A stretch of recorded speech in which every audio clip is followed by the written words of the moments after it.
L'homme le plus riche de l'histoire, Mansa Moussa. Vous connaissez évidemment des types comme Jeff Bezos, se piquant avec Bernard Arnault, les 3 hommes les plus riches de la planète. Mais est-ce que vous connaissez l'homme le plus riche de toute l'histoire? On s'imagine un roi ou une reine, des inconnus comme Louis XIV ou la reine Victoria. Eh bien, non. Celui que l'on considère comme l'homme ayant possédé la plus grande fortune de l'histoire était africain, en plein Moyen-Âge. Mansa Moussa, surnommé le Lion du Mali, va régner et faire connaître à l'Empire du Mali son âge d'or à travers de nombreuses constructions, mais aussi grâce à sa richesse colossale, aujourd'hui estimée à 400 milliards de dollars. Mais qui était vraiment Mansa Moussa, celui qui fit du Mali durant son règne un véritable Eldorado? Nous sommes au XIIIe siècle, et se dresse en Afrique de l'Ouest un grand empire, l'Empire du Mali. C'est vers 1980 que connaît Mansa Moussa et au tout début.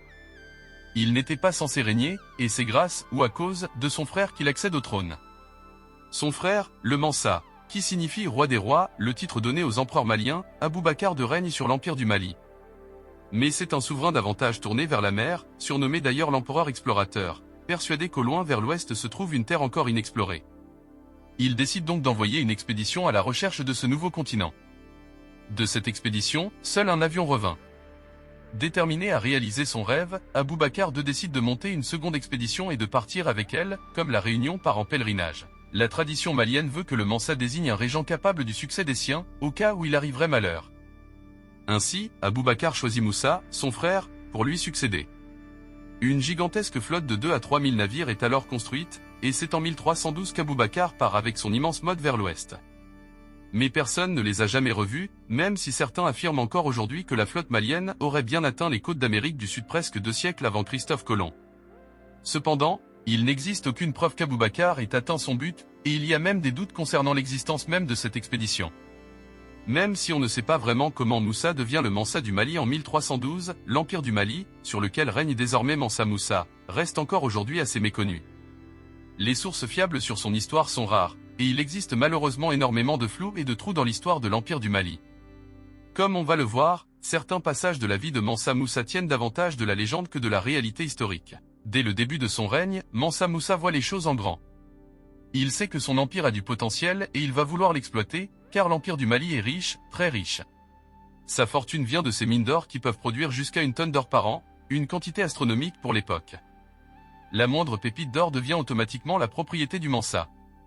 Ce n'est pas pour rien qu'on le surnomme aussi le seigneur des mines. On dit même de lui qu'il possédait 50% des réserves d'or de l'époque. Mansa Moussa vise aussi une expansion de son empire et annexe Tombouctou et Gao, 2 villes situées aux abords de routes commerciales.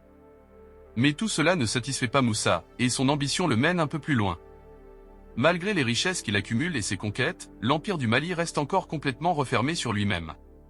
Cet empire, pourtant immensément riche, ne figure sur aucune carte. Les rares contacts avec le reste du monde se font via les quelques marchands qui s'aventurent dans le Sahara et les savants arabes, qui seront les seuls à écrire sur cet empire avant Mansa Moussa, laissant ainsi très peu de sources sûres sur son histoire. Pour faire connaître son empire au reste du monde, Mansa Moussa a une idée ingénieuse, un immense coup de communication. En bon musulman, Mansa Moussa va effectuer un pèlerinage à la Mecque, mais pas un petit pèlerinage, puisqu'il emmène dans ses valises un paquet de monde. C'est avec 60 000 personnes, comprenant sa cour, des soldats, des marchands, des hommes, des femmes, des enfants et des esclaves, que tout ce beau monde part en direction de la Mecque, pour montrer au monde à quel point l'Empire du Mali est riche. Cette gigantesque caravane emmène avec elle des tonnes d'or.